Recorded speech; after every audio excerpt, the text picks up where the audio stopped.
Kamusta mga ate, kuya, beshi? Si Chari po ito mula sa The Sun, Moon, Stars, PH Tarot. Ipapaalam ko lang po na ito po ay isang general read o pangkahalatang pagbabasa at maaring hindi lahat ay magtugma sa inyong sitwasyon. I-check din nyo ang inyong Moon, Rising at Venus sign. Baka doon mas tumugma ang read para sa inyo.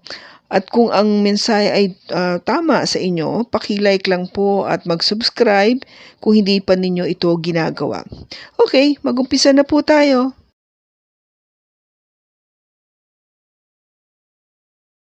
Hello po mga ate, kuya, beshis. Kamusta na po kayo? Andito ulit ako si Chari Paragmon. Another reading, and this is for the sign of Sagittarius, Sun, Moon, Rising, and Venus. And of course, welcome po yung mga cross-watchers ni Sagitt, yung mga bago po nating mga viewers.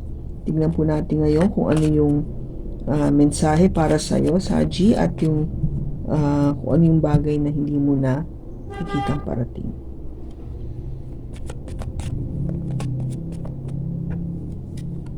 We have the Star, the Seven of Pentacles, the Two of Wands, the Eight of Pentacles, and the Three of Wands. Bottom niya is the High Priestess. Okay, Saji. So, ang first card mo dito is the Star. This is an Aquarius energy. So, meron kang pinagdarasal o meron kang mina-manifest. There is a manifestation that you are wanting to fulfill. No? Yung gustong matupad. Kung ba meron kang hiling kay God na sana po matupad ito, ipagkalob niyo sa akin. No? Ito yung wish mo. No? Na meron kang gustong mangyari. Okay? O matagal mo nang pinagdarasal pa. Matagal na to eh.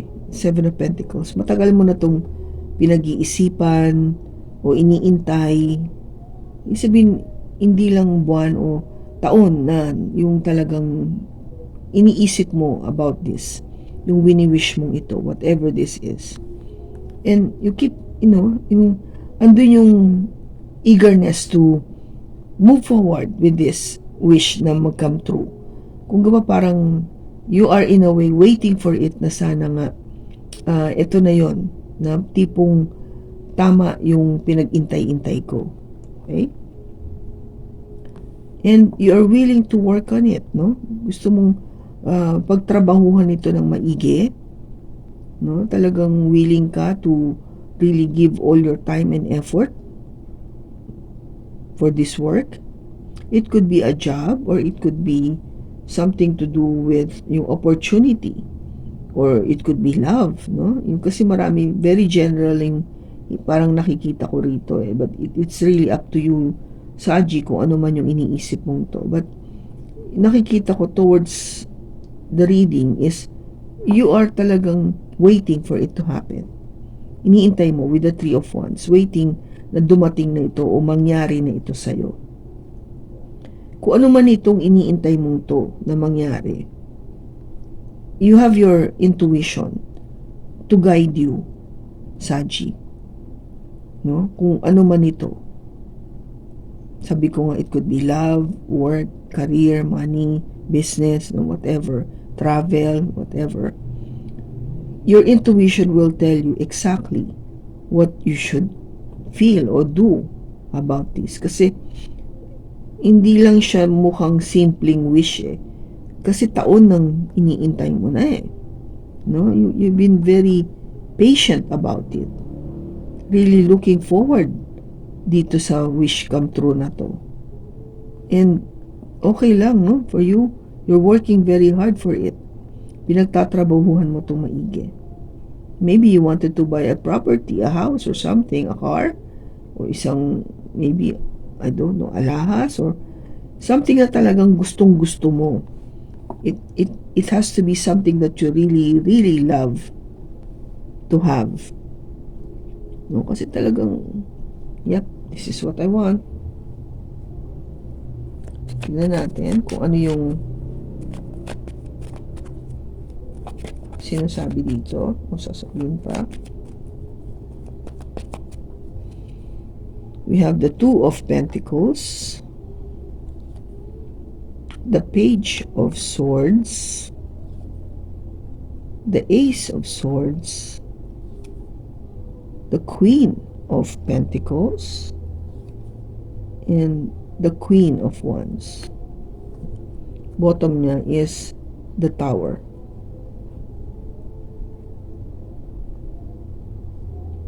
Okay. So I'll go back later dyan. First card mo dito is the Two of Pentacles. So you're trying to make a decision. Or which is to prioritize first, no? Kasi dito yung parang binabalanse mo eh. You're trying to balance na which is to give priority. Ito bang nasa left ko o ito nasa right ko? Trying to see kung ano yung mas importante sa ngayon. Maybe because it is, kung ba parang matagal na nga kasi yung iniintay mo to. The Page of Swords is a message, no? A message of telling the truth or saying the truth. A communication na magsasabi na ito na yun eh. Ito yun. Ito yung katotohanan. Okay? This is what I want you to know. Or this is what I want to say. And that would trigger a new beginning. No? Panibagong pag-uumpisa pagdating sa pag-uusap. Maybe yung pag-uusap na to is with the Queen of Pentacles. Okay? If you are dealing with an earth sign, Taurus, Virgo, or Capricorn, I think you wanted to have this new beginning, to have this new communication with this Queen of Pentacles. You are trying to juggle or trying to make the decision. Would I communicate already para magkaroon na kaming panibagong pag-uumpisa dito sa aking Queen of Pentacles? And at the same time, ikaw to eh, Saji, the Queen of Wands, to express yung passion towards this person. The Queen of Wands is a fire sign with Aries, Leo, and of course another Sagittarius just like you. So baka meron din sa chart niya. Okay? So you wanted to express that passion. But this is something that is truly unexpected, no? Hindi mo to inaasahan. Biglaan na lang itong mangyayari. Shocking. Diba? Ha? Talaga? Mag-uusap kami? Ganon. O magkikita kami o kakausapin niya na ako? Something like that. Hindi mo ni-expect. Maybe this message na saying na, can we talk? Diba? Ganon. So, ano pa yun?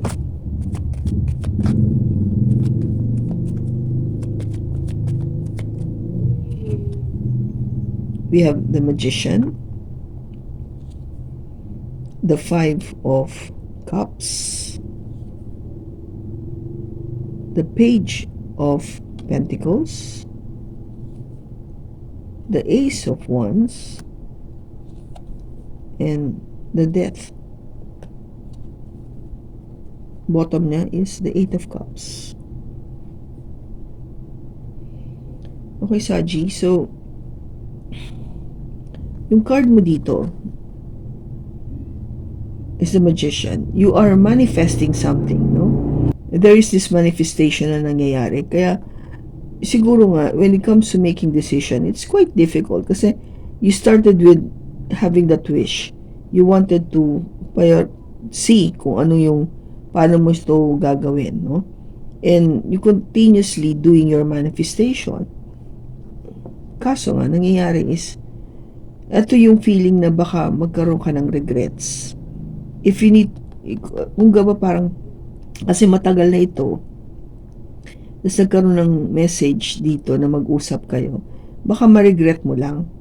Kasi baka, alam mo na, hindi umuo, hindi pa rin, sabihin, the same pa rin yung nagiging behavior ng tao na yon sa'yo.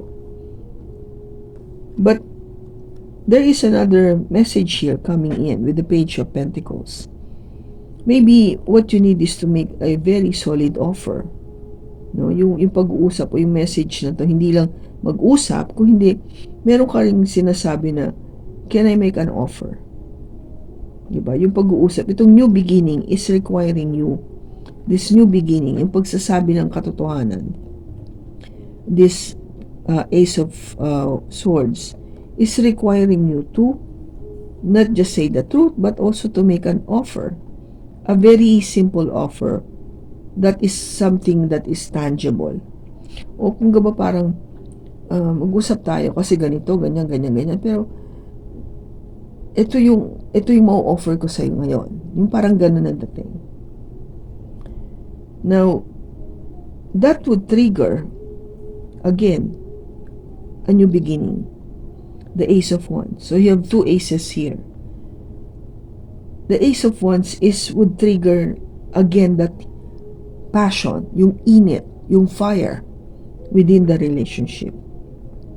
Maybe because the person that you are trying to say this offer, nakita niya na nagustuhan niya yung in-offer mo, yung sinabi mo. No? Kaya parang, okay, nabuhay muli yung, sabi nga natin, yung init ng damdamin. Now, the thing is, with the Death card, death is not really death or ending. It is an ending, but it means a new beginning as well. So you have cards here saying new beginning. Ace of Swords sa communication, Ace of Wands in passion, and the Death card is about ending, but it would mean change. Pagbabago. Rebirth. Transformation. Okay? So, ibig sabihin, magkakaroon na ng pagbabago. Okay? But what is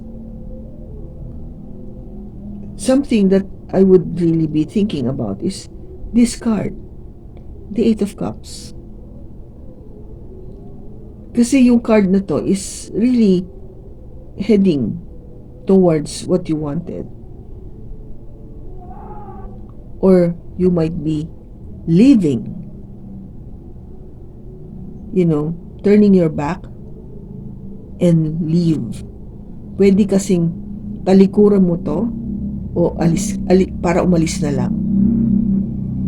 Or aalis ka kasi may hinahanap kang iba.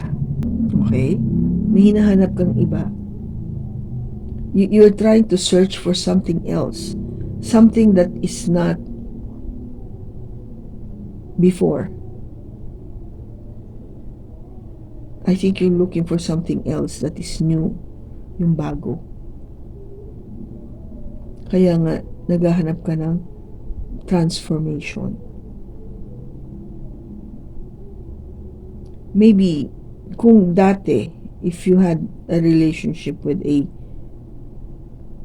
sabihin na nating earth sign, you were trying to make that manifestation na ayaw mo na magkaroon ng regrets. No? Maybe that offer, that message of offer that you are trying to do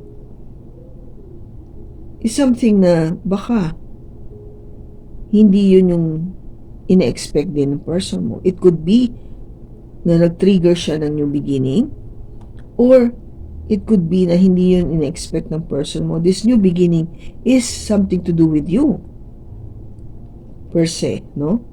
Yung new beginning na to, ikaw yung nabuhayan, hindi yung person mo, but you.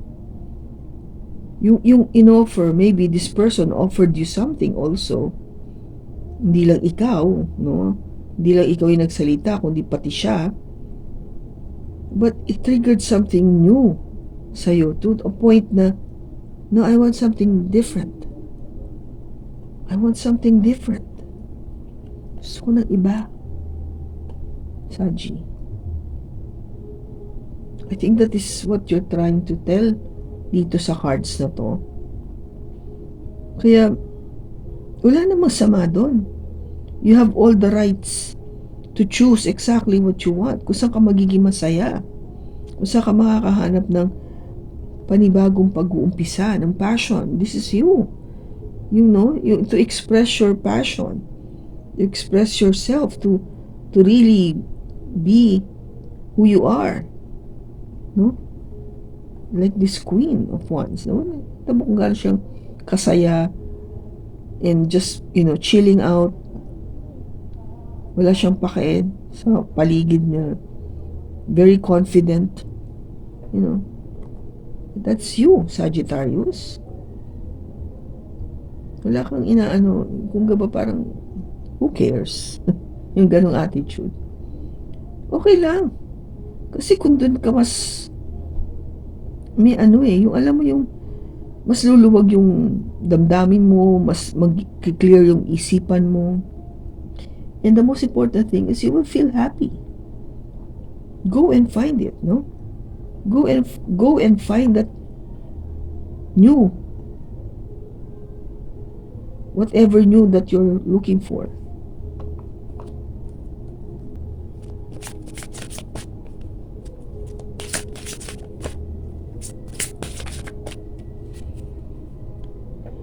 You are ready.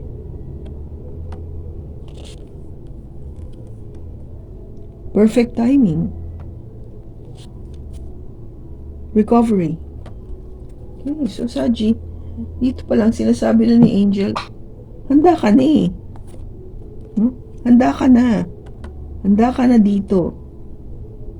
To go into you, ito yung journey mo eh. This is exactly your journey.